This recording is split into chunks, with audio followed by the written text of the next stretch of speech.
Hi. Hi. This is my first time reading in front of people. This is the best room I could possibly ask for.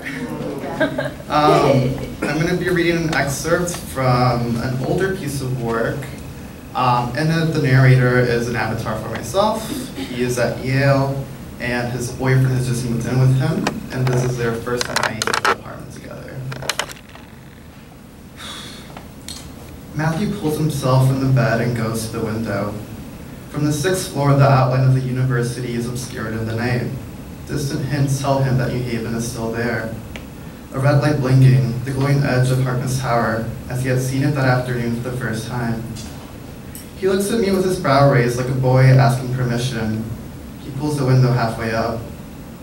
At 29, he is still undeniably handsome. He keeps a lean, masculine figure, an upright posture, pubes scaling his navel, the brown briefs with a pink bleach stain over the crotch. When he steps out of them, I fall in love with him again. His face turns a light shade of pink around his nose. It is as if he is smelling his sudden nudity. He blows his nose into his underwear. His arm draws a long, lazy arc across the room as he throws them to the ground. The pink in the middle of his face dissipates into a pallor that radiates out to his forehead, where grows his mane of tossed-back wavy hair that my mother had donned with an irresistible Americanness when he called them Angelito Yankee in her kitchen. His luggage leans against the wall by the radiator, and a pile of hangers spills out by the door. This wouldn't end with us parting ways, with me driving back home in the middle of the night across Miami, with me returning back here. He wouldn't fall asleep high and alone in bed, because we live together now. He sticks his arms outside. The snow coats his fingers, and through the window, it doesn't look like his own hand anymore, the same way his father didn't look like himself in the casket. After the funeral, Matthew had emptied his place in Miami and returned with all his belongings to Waxahachie to his mother's house. He lived with her for the 3 months that followed, filling, however imperfectly, the void of his father. And what was it like to be filling a void in someone else's life? We live together now.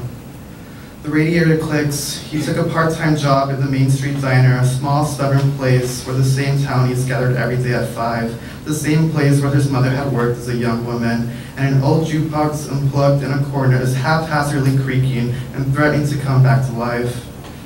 But he's shaking. Goosebumps rise out from his skin. This will be enough for tonight, he thinks. The snow covering the hand. Tomorrow he will walk along rows of restaurants, where the wheel broke off from his suitcase, and he will look for a job. He will call his mom and finish the book I gave him. Tomorrow he will sit and draw. We talked every night that he was in Waxahachie between November and now. He would tell me of the customers that had left him Bible quotes instead of tips, and I would tell him about my classmates, the audacity of the shit that they had said on any given day that I actually made it to class. He would talk about when we first met in Miami, how I was definitely one of the top 3 fucks he had ever had, about how fun that time had been years ago when we cut lines on his laptop and fucked until the light outside said it was morning. We bonded. It was easy. It was real. It was like sinking into a familiar feeling. We determined that the lightness of our sadness was like a weather pattern, retreating and descending at a whim. It's snowing. And that it was one long sad wait, life, and he was someone to wait with, to live with. And this is how the snow feels. He thinks at the windows, he decides to close it for the night. We live together now. Here is Matthew tumbling into bed with me, with a quick laugh like it's summer, like it's only yesterday that we were in Miami. And there are those kisses, and his forehead meeting mine halfway.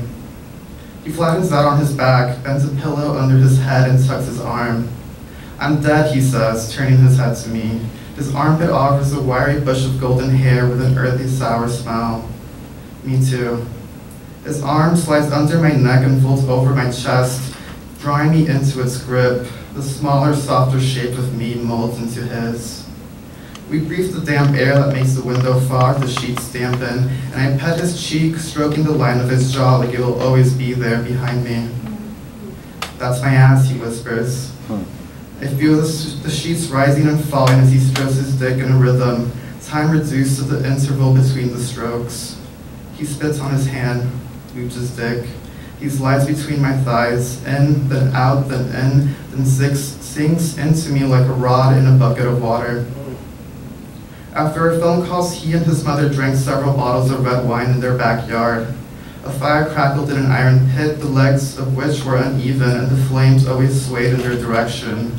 They liked it that way, the warmth, the jokes, and laughter of what they would look like with their skin charred off. They talked of the trivial events of Central Florida, of the things that only happen on that stretch of the peninsula. The prom queen who joined the mermaid show, the iguanas falling catatonic from the trees, and the new retirement home, the largest in Florida. I imagined him on one of these nights, turning to his mother and telling her, "Do you remember that kid from the funeral? I'm moving in with him."